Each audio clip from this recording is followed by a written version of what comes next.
All right, so we're gonna go into the clickbait title of "Is the gi dead?" All right. So is training in a gi dead? I have a rash guard on. I'm headed to do a private lesson, and then we're doing open mat, and our open mat is often no gi. All right. Understand that just like anything in any sport, there's trends. All right. So right now you may see a big surge with no gi. Okay. Let me answer the question right away. Is the gi dead? And that's no, absolutely. And let's be clear, because if you don't want to listen to me rant, the gi will never be dead. Okay. So let's just get that out the way. All right. That's kind of like things change. Okay. But they're just small changes. All right. In our sport, and some people tend to find them more beneficial, and some people don't. All right. I personally was a huge gi person. I came from MMA, always doing no gi. We called it grappling back then. We didn't even call it no gi. And then my coach started forcing us to start doing gi training, and that's how he was brought up. So my two coaches were Josh Ortigue and Tim Prater. And Josh Ortigue received his black belt in judo. Gotta wear a gi. There's no such thing as no gi judo. All right. My jiu-jitsu coach was Tim Prater. Got his black belt in gi. Okay.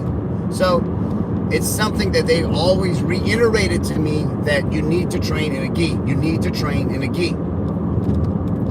And so when I first got into gi training, I hated it. I mean, I hated it. But I was coming from an era of just straight grappling, okay? Everybody wanted to be a fighter in the early 2000s. You jumped in, you went to grappling, you didn't wear pajamas, blah, blah, blah. You learned to fight. There wasn't even like mixed classes. It was, you had boxing on one day, you had kickboxing on another day, you had grappling on another day, you had MMA practice, which is basically just straight up fucking sparring.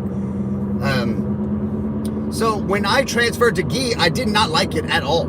Did not like it at all. I felt aggravated. People were always holding on to me and holding me down and this and that, and I couldn't move. And what was told to me, and I believed it at the time, was that, well, that you need to get better. Okay, you need to learn how to break the grips and things like that. And so for the first couple of years, I then began to, let me back up. After about 3 months, then I began to really hate the gi, because the first 2 months or so, I was blasting through people. Once they realized my system, they would just hold on to me, and I couldn't move anymore. And then I had to have a wake-up call and accept the fact that, hey, you suck in grappling, you need to learn what to do. And so then I would buy into the fact that, you need to learn gi and blah, blah, blah. Okay, so then as that went on, and this went on for a couple of years, I would preach the same thing. Okay, gi is going to help you teach fundamentals. It's going to help you stay with the concepts of movement, this and that. But I've always been a free thinker. I've always been against the norm. I was raised by hippies. My dad was a drugstore cowboy. I was just taught to not necessarily go against the grain, but think for yourself, all right? Take all the observations in. Understand that everybody has a different side, and their side has a value opinion. Think and listen to those opinions, contemplate it, then put it into practice however works best for you, as long as it is beneficial to you and others around you. Not beneficial as in like, fuck everybody, it's all about me. As long as it's beneficial to others around you. Is it fair? Is it the right thing to do? Those two things right there is all you need. If you understand those two concepts and you can apply those anywhere to your life, everything else works out. So as time went on, I began to have a lot of admiration for people like Eddie Bravo. See people like Eddie Bravo. Now, I don't train 10th Planet. I've never trained 10th Planet, anything like that. So I'm not leading into anything. I'm just saying I had admiration for someone who was against the grain. I thought it was funny how a lot of people would dog his ass, then turn around and try to teach his stuff, but then dog him again. And when you would listen to Eddie, especially when he first came out, is he really had an admiration for MMA fighters. And his heroes were grapplers. And so he didn't like seeing grapplers just get beat on by ground and pound type of guys, all right? I can't think of an example, sorry. I want to say like a wrestler coming in, taking you down, and beating the shit out of you, but they grapple too, and Eddie's, a lot of his systems come from from wrestling. So anyway, so with that said, I thought that was kind of ironic that people would make fun of him and dog him, even though the people dogging him, he's looking up to those people. He's trying to vouch for those people. He came up with Rubber Guard and these things to help his heroes be more effective in the ring of MMA or self-defense. So as time goes on, I get more and more into no-gi. Now, I wasn't sure why. Personally, I'm on that teeter-totter. Sometimes I like playing the gi, but for the most part, I don't. I have not competed in gi in well over 2 years. I've been reached out by competitions, pro events. You fight this guy in a gi, this and that. And look, it's tempting. It's very tempting because it's like, oh, this guy's good at gi. I'm going to go in, never train in a gi, and I'm going to go after him, and showcase my skills and show him, that I can beat him at his best. And then I don't do it, whatever. Timing's not right with family. I got 3 kids. I got a full-time job as a firefighter. It's not worth the money sometimes, this and that. Okay, so I have not competed in a gi match in over 2 years. I simply just don't find it fun. All right? And it's like any other sport, right? If you're playing football and you get to the point where it's just not fun anymore, they tell grown men that, like, it's time to hang it up. Okay? If you're not having fun, it's not worth it anymore. Now, they make millions of dollars and this and that, and I understand. But still, it's the same thing. If you get to college and you're busting your ass and you can't start, this is a good example for my son who wants to play basketball in college. It's like, you got to work hard, son. You can never think that you're good enough. You can never stop working. And he gets to college, it's a decent-sized college, and he's busting his ass to get to the starting position, and maybe he gets to the starting position or loses it, or he just can't ever seem to get to the starting lineup. If he's having fun, stick with it. It's gonna suck at times, but if you're still deep down having fun with what you like to do, it's not gonna bother you. It sucks that you're not starting, but at the same time, you're still doing what you love to do, and what most people aren't doing. They're watching it on TV. So if it's fun, keep going, keep doing it. In my opportunity for jiu-jitsu, I have the luxury of having an option. Some schools are only no-gi. Some schools are only gi.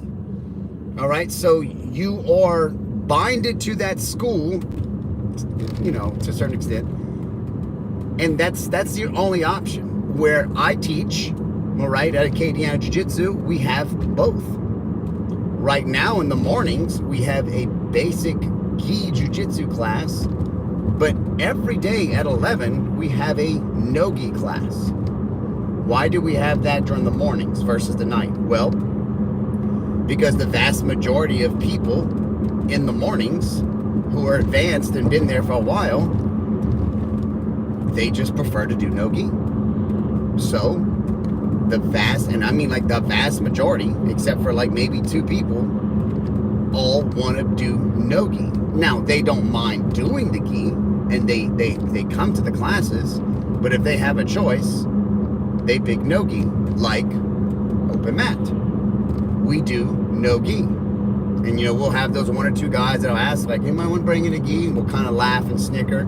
And I'll bring my top, you know, I'll switch back and forth and help people out. And, you know, if we do have like a gi competition coming up, we'll try to set something up to where, you know, we're constantly training in a gi versus like, you know, if it's a no gi competition, we make sure we're definitely training in no gi, you know, whatever. But the point I'm trying to make is the gi is not dead. Okay? It's growing. It's always going to be there. It's never going to get knocked down. Okay? It's never going to be like, yeah, I think AGF, and I think what's another big one? Naga. I think they're getting rid of the gi. They're just gonna stick with no gi tournaments. That's just not gonna happen. Okay? So that's a clickbait title. Got you to click on it, haha. All right. I need views like anybody else. All right, but I'm just giving you the honest opinion. I personally don't like gi, so I don't do it anymore. So I don't compete in it anymore. If I have to teach gi classes, I actually like to teach gi basic jiu-jitsu, just for the fact that it's just fun to teach the basics to people who don't understand the basic concepts of principles of movement and so on. But I'm not in love with it anymore, and I don't find it to be realistic. Now that's a different video, but that's really gonna piss some people off. There's a person I admire. He's about 3 hours away. Unbelievable coach. Unbelievable trainer. He's got a lot of people under his umbrella.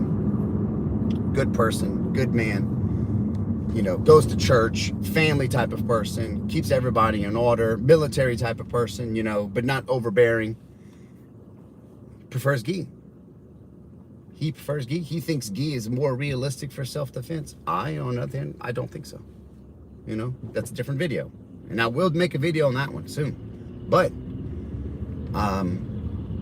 I don't. Now, let's just take away the self-defense part. All right. And I'll talk about this in the next video, but I'm going to give you this example. You know, I'll say it again. All right. And I gave it to the owner of our school. There's a guy. His name's Ryan. He's a black belt at our school. He's good. He's really good. You know, one of those super duper leg locker guys. I said, you tell me this. Oh, the gi slows the game down, so you can't just ballistically move through and bust through people. You can't be athletic and this and that. So you got to use your jiu-jitsu to get through the system. I said, okay. I'm going to take your example and I'm going to twist it. And you tell me how you feel about this. So, with that said, I have more respect for Ryan, who can hold me in a quarter guard or a half guard or even like an open type guard where he's still connected to me. I have more respect for him, who can maintain his position and stop me from passing in no gi than he can in a gi.